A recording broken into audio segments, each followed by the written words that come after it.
پاکستان ماضی کی طرح چین اور امریکہ کے درمیان تعمیری کردار ادا کرنے کے لیے تیار ہے۔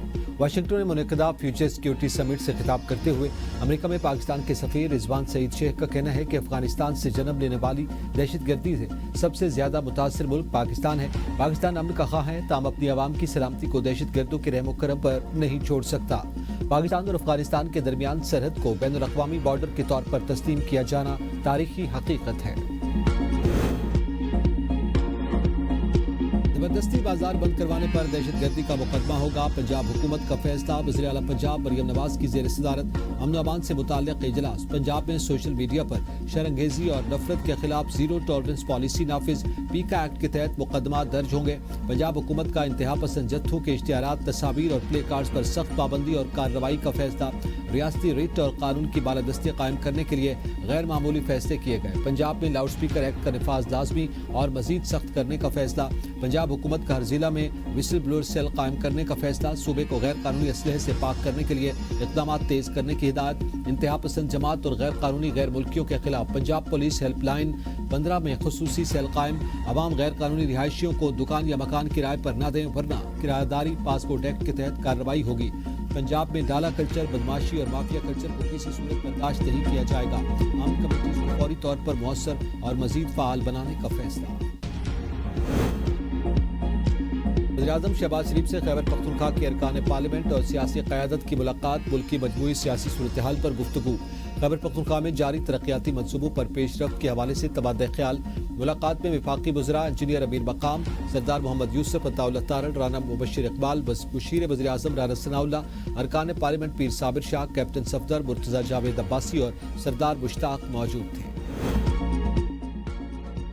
افغانستان میں جنگ بندی، سرحد پار دہشت گردی سے مشروع۔ افغان طالبان فتنۃ الخوارج کے دہشت گردوں کو قابو میں لائیں، ورنہ معاہدہ برقرار نہیں رہ سکتا۔ وزیر دفاع خواجہ آصف کا غیر ملکی میڈیا کو انٹرویو۔ کہا افغانستان سے دہشت گردی پر پاکستان کا موقف عالمی سطح پر تسلیم کیا جا رہا ہے۔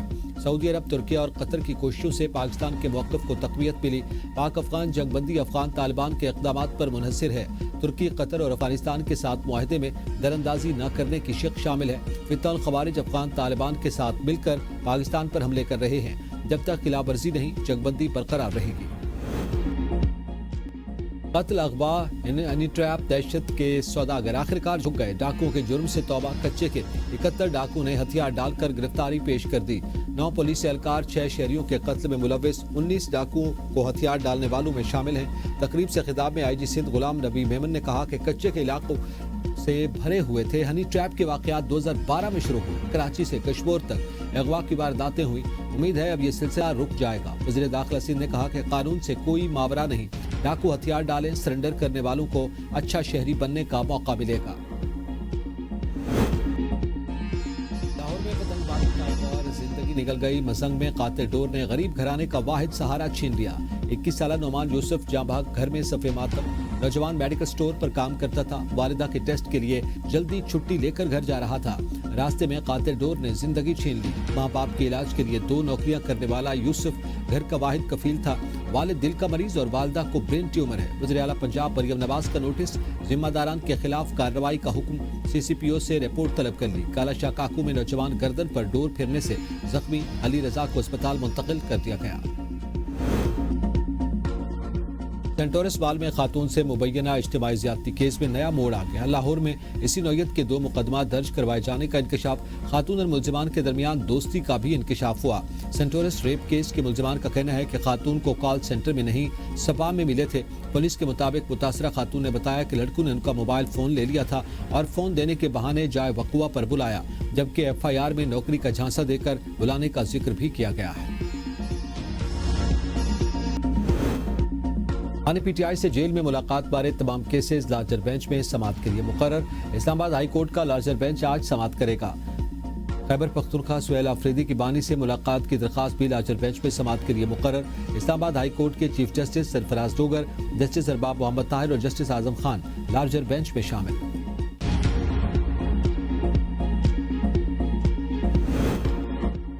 مہنگائی سے عوام کا جینا دو بھر۔ چینی کی بڑھتی قیمتوں نے عوام سے مٹھاس چھین لی۔ قیمتیں آسمان سے باتیں کرنے لگی۔ اسلام آباد، راولپنڈی، لاہور، کراچی اور پشاور سمیت کئی شہروں میں چینی کی 230 روپے سے زائد میں فروخت حکومت نے چپ سادھ دی۔ عوام مافیا کے رحم و کرم پر شہریوں کا کہنا ہے کہ اب چائے بھی پھیکی ہو گئی، زندگی پہلے ہی کڑوی تھی۔ افغانستان کے ساتھ سرحدوں کی بندش سے اشیاء خورنوش کی قیمتیں بھی بڑھ گئیں۔ ٹماٹر، پیاز اور دیگر سبزیاں غریب عوام کی پہنچ سے باہر۔ مختلف شہروں میں ٹماٹر 700 روپے، لہسن اور مٹر 400 روپے فی کلو میں فروخت۔ پھلوں کی قیمتوں میں بھی ہوش ربا اضافہ۔ مختلف شہروں میں آٹا نایاب، غریب فاقوں پر مجبور۔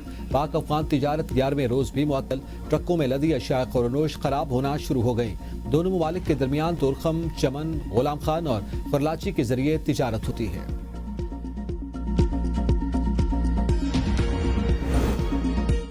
جب دل کرے کرشنگ سیزن شروع کریں، وفاقی حکومت کی شوگر ملوں کو کھلی چھوٹ۔ وفاقی وزیر اعلیٰ تنویر حسین کی قومی اسمبلی کی قائمہ کمیٹی غذائی تحفظ کو بریفنگ میں کہا کہ ہم نے فیصلہ کیا ہے کہ شوگر ملوں پر کرشنگ شروع کرنے پر دباؤ نہیں ڈالیں گے۔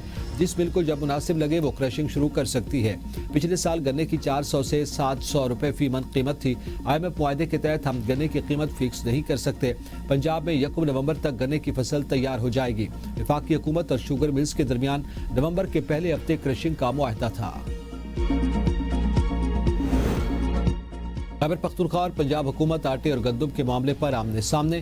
وزیر اعلیٰ KP کی گندم اور آٹے کی آزادانہ ترسیل کے لیے پنجاب حکومت کو خط لکھنے کی ہدایت۔ وزیر اعلیٰ سہیل آفریدی نے اجلاس سے خطاب کہا، خیبر پختونخوا کو آٹے اور گندم کی ترسیل روکنا آئین کی خلاف ورزی ہے۔ سیاسی اختلافات کی آڑ میں پنجاب حکومت عوام کے بنیادی حقوق سلب کر رہی ہے۔ ایسے اقدامات کی اجازت نہیں دے سکتے۔ وزیر اعلیٰ کو صوبے میں گندم اور چینی کے دستیاب ذخائر اور نرخوں پر تفصیلی بریفنگ۔ وزیر اعلیٰ کی ذخیرہ اندوزی کی روک تھام کے لیے مؤثر اقدامات اٹھانے کی ہدایت۔ وزیر اعلیٰ نے صوبے بھر میں تمام گوداموں کی فوری رجسٹریشن کے احکامات بھی جاری کیے۔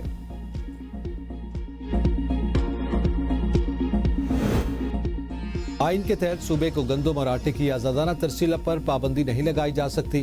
وزیر اعلیٰ سندھ مراد علی شاہ نے KP حکومت کے موقف کی تائید کر دی۔ پریس کانفرنس میں کہا، سندھ نے وفاق کی گندم کی امدادی قیمت 3500 روپے فی من قبول کر لی۔ وفاق کی جانب سے صوبائی حکومتوں کو گندم خریداری کی اجازت کی کامیابی ہے۔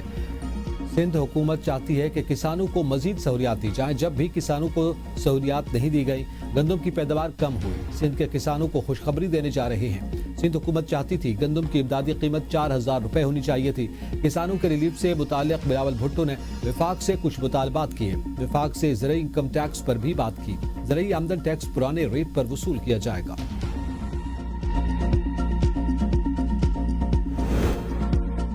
نون لیگ آزاد کشمیر میں ان ہاؤس تبدیلی معاملے پر کشمکش کا شکار۔ آزاد کشمیر کابینہ کا حصہ بننے سے معذرت۔ وفاقی طرز پر آزاد کشمیر میں PPP حکومت کی اتحادی رہے گی۔ PPP ذرائع کا کہنا ہے کہ PP آزاد کشمیر میں قیام حکومت کے بعد وفاقی فنڈنگ کے بارے تذبذب کا شکار ہے۔ پیپلز پارٹی کو آزاد کشمیر حکومت کی بقیہ مدت کے لیے فنڈنگ کی یقین دہانی نہیں مل رہی۔ وفاق سے بقیہ فنڈنگ نہ ملنے پر آزاد کشمیر حکومت ڈیلیور نہیں کر سکے گی۔ پیپلز پارٹی قیادت آزاد کشمیر ان ہاؤس تبدیلی پر نون لیگی قیادت سے بات۔ PMDC کے باہر طلباء کا احتجاج۔ PMDC کا کہنا ہے کہ MD CAT 2025 کے تمام انتظامات مکمل کر لیے گئے۔ صوبائی حکام نے امتحان کے پرامن انعقاد کے لیے تمام ضروری تیاریاں مکمل کر لی۔ امتحان میں سوالیہ پرچوں کی طباعت اور امیدواروں کے ایڈمٹ کارڈز کا اجرا بھی شامل۔ اعلامیے میں کہا گیا، امیدواروں کی سہولت کے لیے PMNDC نے رجسٹریشن پورٹل 2 مرتبہ کھولا۔ سیلاب سے متاثرہ طلباء کو سہولت دینے کے لیے امتحان کی تاریخ میں بھی توسیع کی گئی۔ ہائی کورٹ نے MD CAT کی تاریخ میں مزید توسیع کے لیے دائر درخواست کو بھی مسترد کر دیا۔ MD CAT کے انعقاد میں مزید تاخیر ممکن نہیں۔ ملکی ترقی کو کلائمیٹ چینج اور بڑھتی آبادی سے شدید خطرہ لاحق۔ وزیر خزانہ محمد اورنگزیب کہتے ہیں، موسمیاتی تبدیلی کی وجہ سے معاشی گروتھ حاصل کرنا مشکل ہو گیا۔ اس کے باوجود ہم نے پاکستان کو ترقی کی راہ پر گامزن کیا۔ ہول سیل اور ریٹیل سیکٹر کے تعاون سے ٹیکس وصولیوں میں 100% اضافہ ریکارڈ کیا گیا۔ زرعی اور تجارتی شعبوں میں ٹیکس آمدنی بڑھانے کے اقدامات جاری ہیں۔ ڈیجیٹل نگرانی اور ٹریکنگ کے ذریعے شفافیت میں اضافہ اور کرپشن میں کمی ہوئی۔ کم اور درمیانے آمدنی والے طبقے کے لیے انکم ٹیکس ریٹ میں کمی کی گئی۔ 2 ملین روپے تک آمدنی والے افراد کا انکم ٹیکس 5% سے 1% کر دیا گیا۔ سپر ٹیکس کے حوالے سے جامع پالیسی لانے کی تیاری جاری ہے۔